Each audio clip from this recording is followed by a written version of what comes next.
Olá, meus irmãos, minhas irmãs, espero que todos estejam muitíssimo bem. Sou Isabela Morado, sacerdotisa da comunidade umbandista Caminhos da Paz em Olorum. Estamos aqui para dar por continuidade os nossos estudos umbandistas. Nós estamos hoje na 6ª aula e iremos falar sobre alguns elementos comuns a todos os rituais de Umbanda, porque nós já estudamos nos outros vídeos que a Umbanda é uma só, a fonte é uma só que cada um bebe à sua maneira. Então foi se criando inúmeros rituais que se diferenciam de casa para casa, mas desde que haja humildade, amor e caridade, ali sim se pratica Umbanda. Mas dentro dessa diversidade ritualística, nós temos algo também em comum a todas essas ritualísticas diferenciadas. E um desses elementos é a nossa guia, né? A nossa guia, o nosso colar de trabalho espiritual, de proteção, né? Então, como que ela funciona? Porque quem vê de fora e vê nós umbandistas nos utilizando de alguns recursos, acha que nós estamos mistificando, acha que aquilo é algo assim de cunho atrasado, de rituais atrasados, e até mesmo se utilizam até hoje, né? Acha que nós estamos praticando baixo espiritismo, porque não compreendem os mecanismos espirituais por trás destes elementos. E muitas vezes os seus adeptos, os filhos de Umbanda, também não compreendem estes mecanismos. Simplesmente se utilizam e não sabem a forma com que foi imantada, o porquê, como que realmente elas são ativadas e agem em nosso benefício, em benefício do próximo. E é importantíssimo que nós estejamos munidos de informação, porque Umbanda tem fundamento e é preciso estudar, não é assim que dizem? Então, primeiro eu quero falar um pouco sobre psicometria. Ah, mas o que os colares têm a ver com a psicometria? Vamos lá. Psicometria em psicologia experimental quer dizer registro, estudo da atividade intelectual, né? Vai analisar a forma do estudo do intelecto. Mas mediunicamente quer dizer que aquele médium tem a capacidade de registrar informações do pensamento que está contido em certos objetos. Sim, porque certos objetos estão imantados com formas, pensamentos. Nós temos a ideia de que o pensamento é algo assim muito raso, né? É apenas uma química cerebral, enfim, apenas uma manifestação simples do espírito. E é muito mais complexo do que isso. Para o espírito desencarnado, o pensamento é a mesma coisa do que as mãos para nós encarnados. Então, é força viva para os espíritos e para nós também que estamos encarnados. É do pensamento que surge toda a movimentação do nosso corpo e da nossa vida.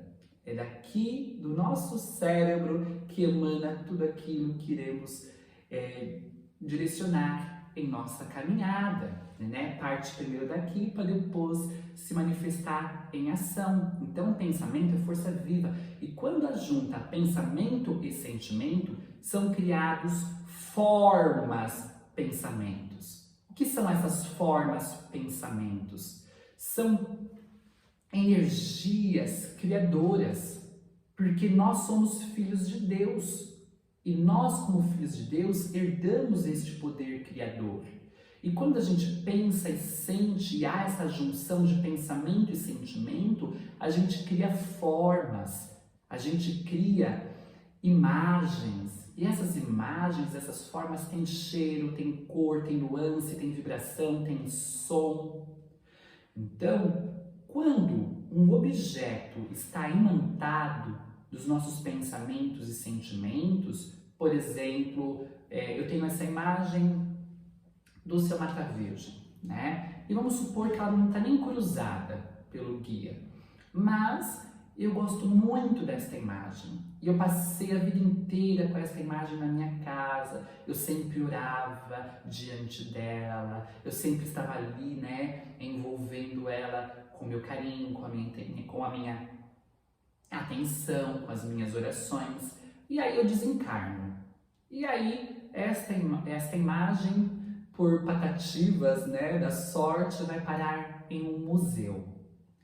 Se você for um médium com essa sensibilidade da psicometria, você, ao tocar esta imagem, você vai sentir toda a minha vibração e vai registrar até mesmo as imagens de eu ali orando, de eu ali dedicando a minha atenção diante daquela imagem. Você vai registrar toda a minha movimentação, você vai enxergar essa minha movimentação. E se você desejar, ou se algum espírito desejar entrar em comunicação comigo, que já desencarnei, poderá, porque essa imagem será um condutor. Porque como ali está envolto da minha forma pensamento, você, ao tocar, ou até mesmo ao desejar, você poderá entrar em comunicação comigo. É como se fosse um veículo, né? Que vai até lá, o seu pensamento vai até aquela imagem que está imantada com o meu pensamento, e aí, dali, vai até mim. E aí a gente entra em comunicação. Muito doido, né? Mas acontece. E vamos lá. Todo local, todas as casas, ambientes, tem o seu mental ambiente, tem seu registro mental. Ou não é verdade que às vezes a gente entra numa casa, a gente se sente mal, ou a gente entra numa igreja e se sente bem, porque ali existe um mental ambiente, existe registro. O pensamento é força viva. E quando os nossos guias, eles imantam, né, uma guia, quando os nossos mentores espirituais imantam uma guia, eles estão derramando sobre ela todo este poder mental. Mas não só isso, eles também se utilizam do nosso fluido vital. Por quê? Porque tem certas energias que os nossos guias não possuem, que é este fluido mais animalizado. Então, o pensamento deles, junto ao sentimento, o desejo deles, junto à nossa força, ao nosso fluido mais animal, imantam toda esta guia. Mas não só isso, existem outros elementos também compostos de energias específicas capazes de imantar esta guia, como, por exemplo, as ervas, a vela e outros elementos, outros líquidos da natureza, né? As águas do mar, da cachoeira, que também servem como purificação destas guias. Então é um conjunto de fatores que vão transformar uma guia em um verdadeiro recurso de defesa, de proteção, de trabalho. E os nossos guias, quando eles vão trabalhar na Umbanda, eles precisam se vincular, né, a esta egrégora umbandista, que traz todo o amparo diante dos trabalhos que eles irão realizar. Então nós temos os nossos pretos velhos, os nossos caboclos, os nossos baianos, e cada um deles vai se ligar a uma corrente específica que tem ligação com orixás específicos. E aí eles são imantados desta força divina provinda do sagrado, dos orixás.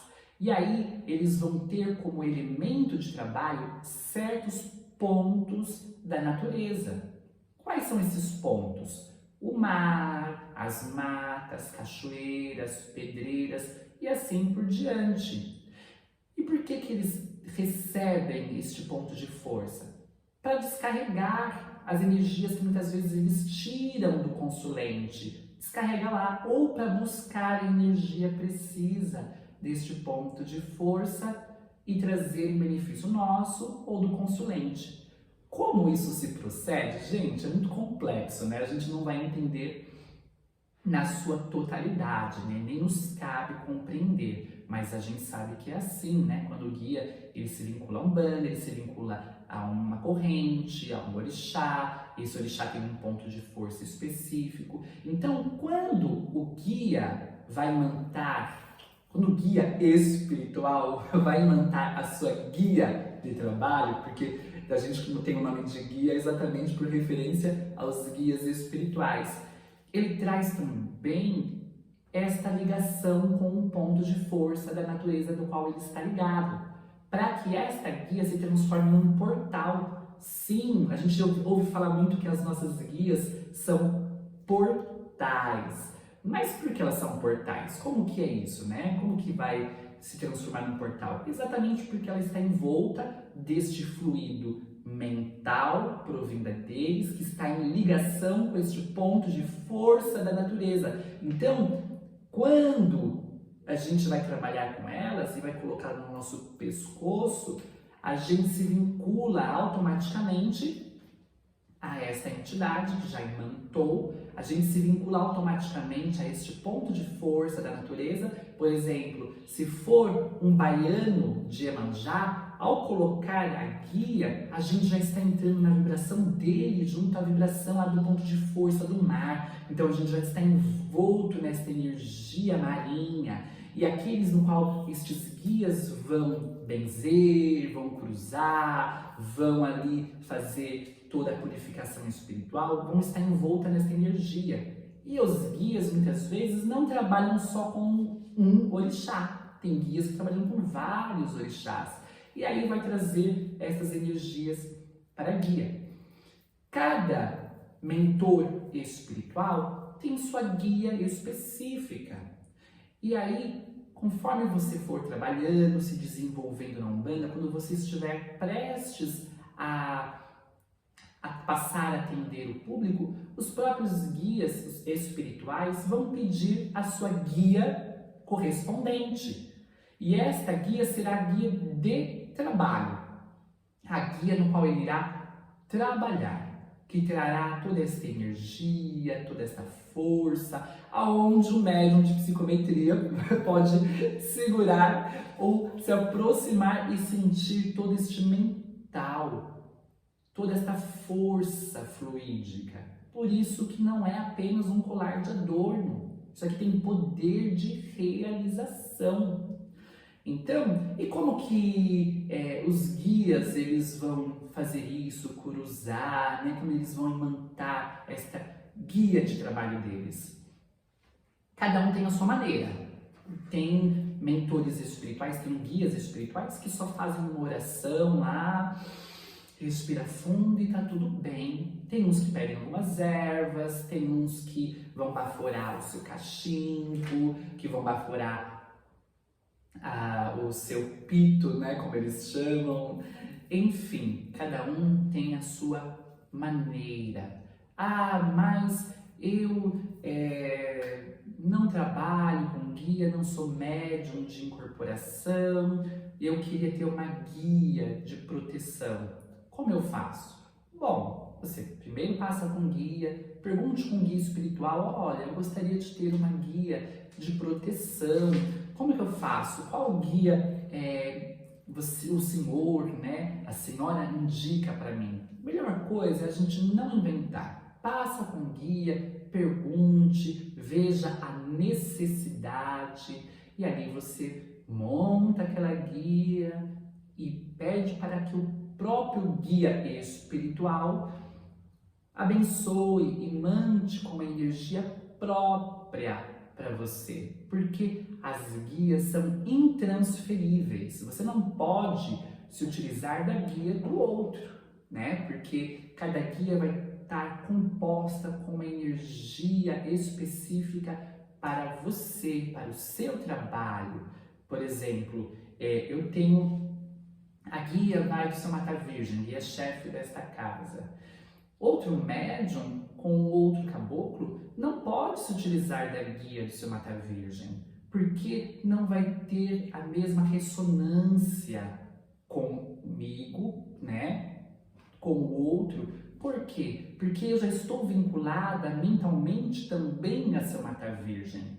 Então, quando ele manda aquela guia, ele vai mandar também com a minha energia. E do outro médium a mesma coisa. Ah, mas muitas vezes o guia espiritual, pega a sua guia de trabalho, coloca no pescoço do consulente e pede para o consulente passar 7 dias, passar um mês, enfim. Quando ele se utiliza deste recurso, ele está envolvendo a outra pessoa na energia dele, né? Então, ele sabe o porquê disso. É apenas um trabalho, é apenas um recurso maior que ele vai estar dando àquela pessoa, aquele consulente que precisa, ou o filho da casa que precisa. Ah, mas o guia deu a guia para o outro. Bom, aí ele deve saber o que está fazendo. De repente ele desimanta de alguma forma, geralmente ele não sai colocando, né? Ele faz alguma coisa lá e dá para a pessoa. E aí é um presente. E aí ele deve também manipular qualquer outra energia ali que vai amparar a outra pessoa. Mas isso cabe ao guia. E existem várias formas de guias de trabalho, né? Nós temos a guia simples, né? Essa guia simples, e nós temos o Brajá. Este aqui é o Brajá, né? Ele tem mais contas, esse aqui tem 7 contas e tem 21 voltas, né? Tem as firmas feitas de cristais que tem 21 voltas. Qual é a diferença? A diferença é que o Brajá, ele tem um poder maior. Ah, mas quem pode usar o Brajá, quem não pode usar o Brajá? No Candomblé, né, nossos irmãos do Candomblé só pode usar o Brajá, só pode se utilizar do Brajá quem tem 7 anos de santo, né, que tem todo aquele percurso, mas enfim, não nos cabe aqui falar do Candomblé, deixa para os nossos irmãos do Candomblé se referirem aos seus rituais.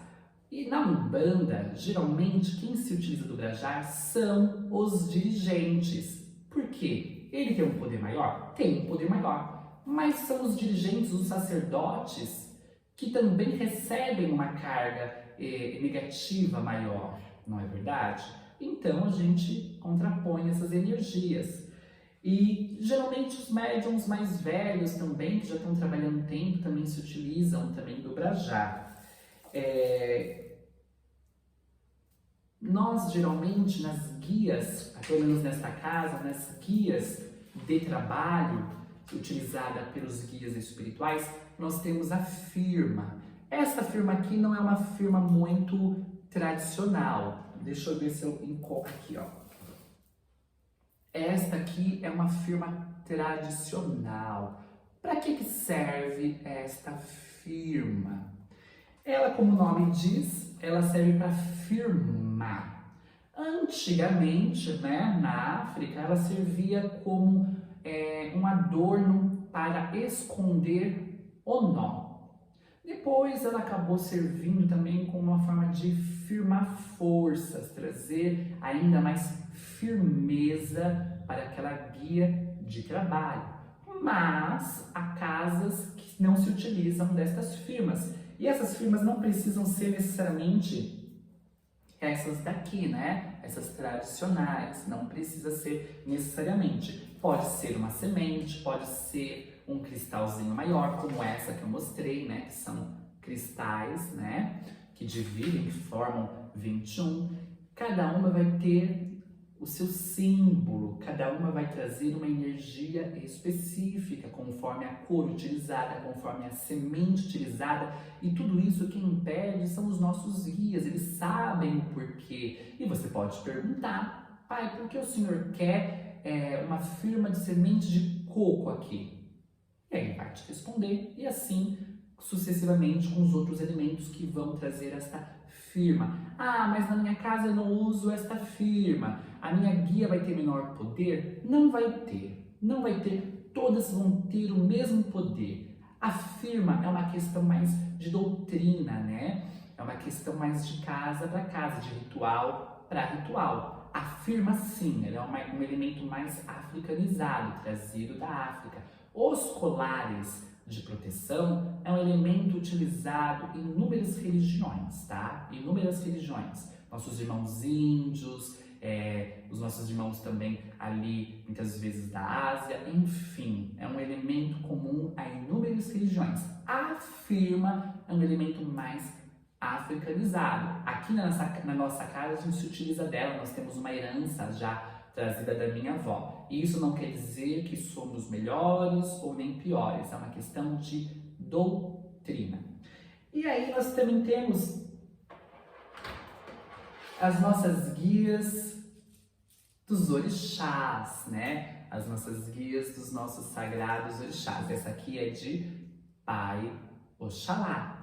E como que a gente imanta, como a gente traz a energia para esta guia? A gente pode pedir para o guia espiritual? A gente pode nós mesmos imantá-la? Como que a gente imanta? Bom, cada casa também tem o seu proceder diante das guias dos orixás, tá? Aqui, por exemplo, como eu disse, as guias de trabalho dos guias espirituais, eles mesmos imantam, fazem ali da sua forma, do seu jeito.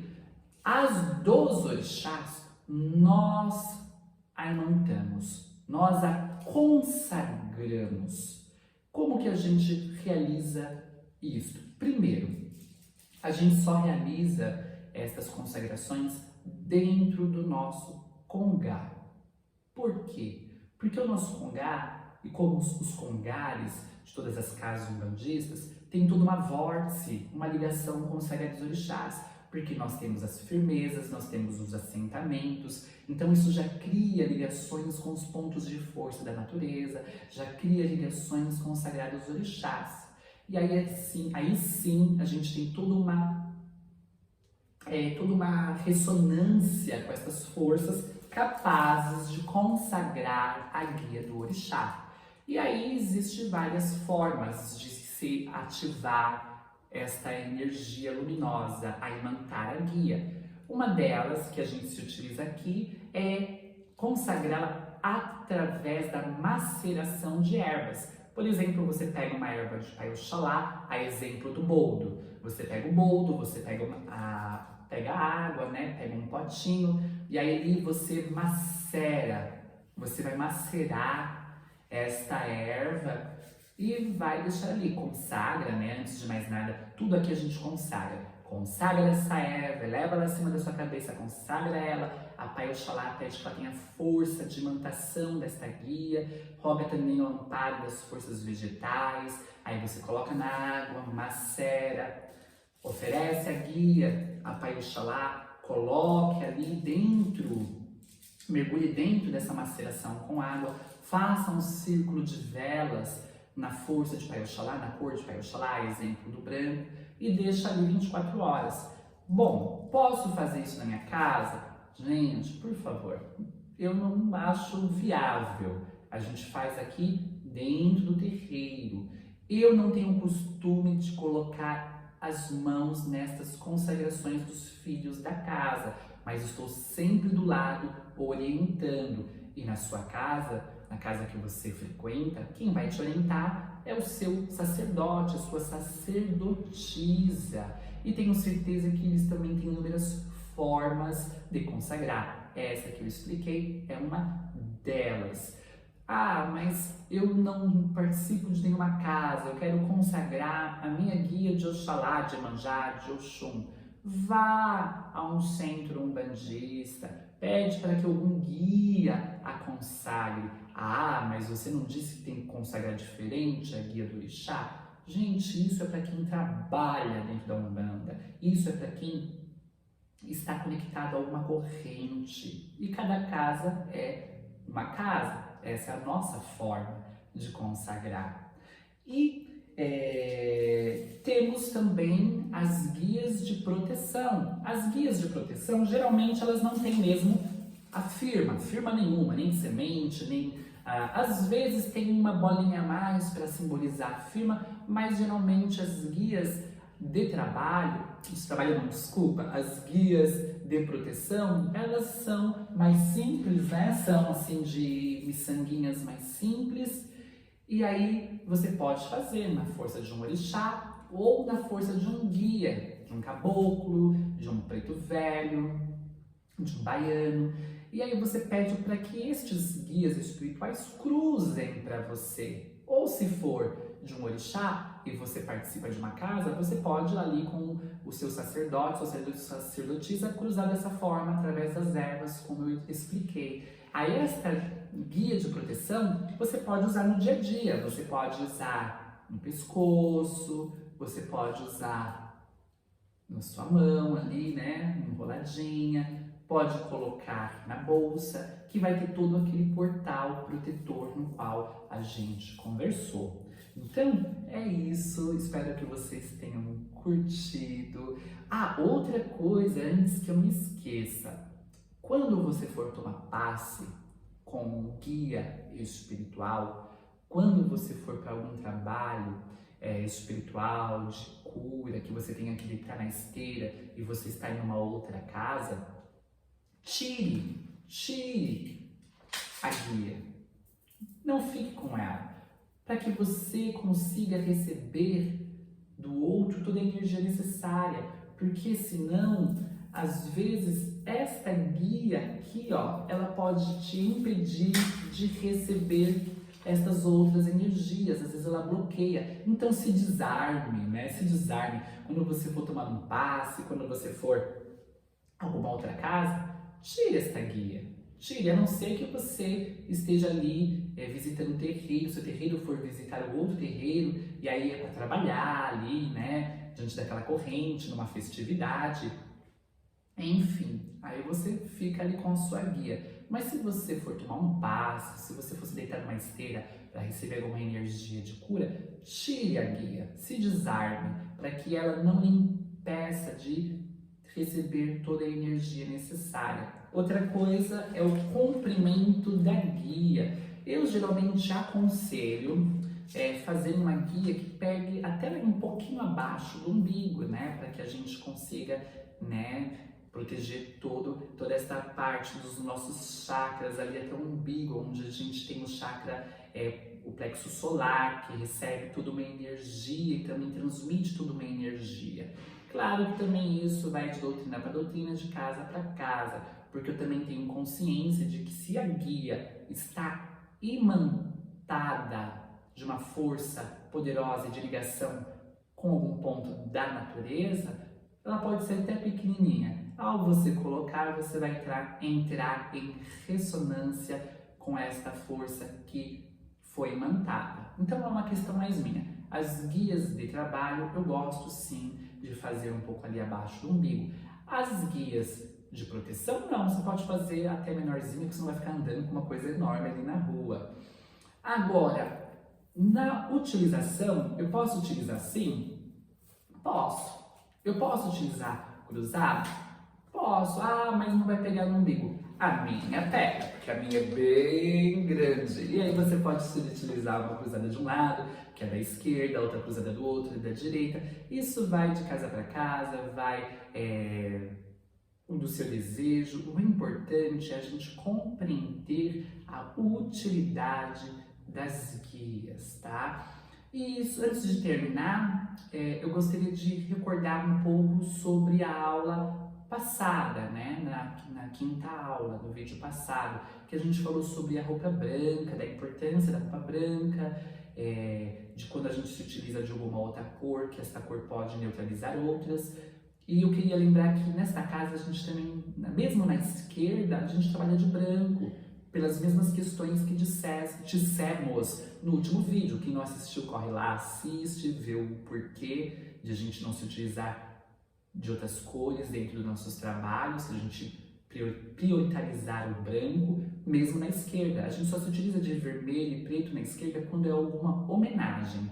Aqui a gente não chama de festa, porque festa geralmente não costuma atender ao público. E aqui a nossa prioridade é dar assistência ao público, né? Aqueles nossos irmãos que batem as nossas portas. Então, mesmo nas homenagens, a gente tem atendimento, então a gente prefere chamar assim. E quando há a homenagem da esquerda, aí sim a gente coloca preto e vermelho, enfim, conforme o Exu, a pombagira ou o mirim desejar. Mas nos trabalhos comuns, né, de todos os meses, a gente também se utiliza do branco para que os Exus e pombagiras irradiem a cor e a energia que eles desejarem. Afinal, os nossos irmãos de esquerda também estão ligados a certos orixás, irradiam não só o preto e vermelho, mas irradiam também outras cores. É isso, meus irmãos. Espero que tenham gostado do vídeo. Compartilhem, né? Se inscrevam no canal para que as nossas informações sejam cada vez mais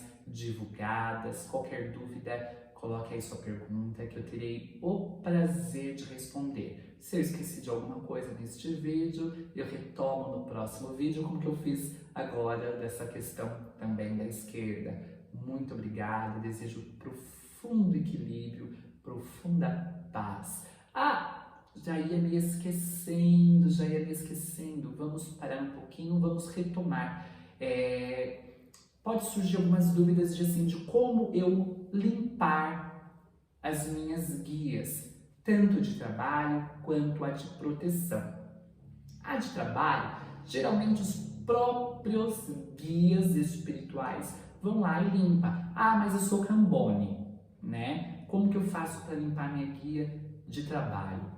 Você pode se utilizar da água do mar, da água da cachoeira. Quando você for no mar, você pega a água do mar. Quando você for na cachoeira, você pega a água da cachoeira, mergulha ali aquela guia naquela água ali, deixa um tempo, deixa 24 horas e depois você pode envolvê-la em alguma erva que represente aquele orixá, aquele guia. E aí você deixar novamente ali para que possa realmente emantar daquela energia. Ou você pode se utilizar de ervas purificadoras, ou como diz nosso irmão Adriano Camargo, o herveiro, ervas quentes. Cada orixá tem uma erva purificadora. Nós vamos conversar nos próximos vídeos sobre ervas. E aí eu falo também um pouco mais sobre essas questões de quente, morna, trazida pelo pai Adriano. Claro que não na sua totalidade, e isso eu prefiro encaminhar vocês a eles, né, a ele, depois eu indico o curso dele, mas a gente vai conversar um pouco sobre. E na hora de purificar estas guias, você pode se utilizar destas ervas quentes. Quando a gente for falar de banhos, aí eu trago um pouco essa questão, aí eu lembro, né, de como trazer essa erva quente para purificar as guias. Então fiquem atentos aos próximos vídeos. Não é só a água do mar, já purificaria ela, depois você pega uma outra erva mais de imantação, ou como o Adriano diz, erva morna, coloca ali, deixa um tempinho, mas isso de tempos em tempos, gente, isso de tempos em tempos. Aqui, geralmente, os médiuns fazem isso quando a gente vai na própria natureza, porque pelo menos 2 vezes por ano, a 3 vezes, a gente vai em algum ponto de força da natureza, eles já aproveitam, já lavam ali a guia, já purifica, já imanta, mas é basicamente isso, que a força poderosa de Deus possa iluminar a cada um. Muito equilíbrio e muita paz.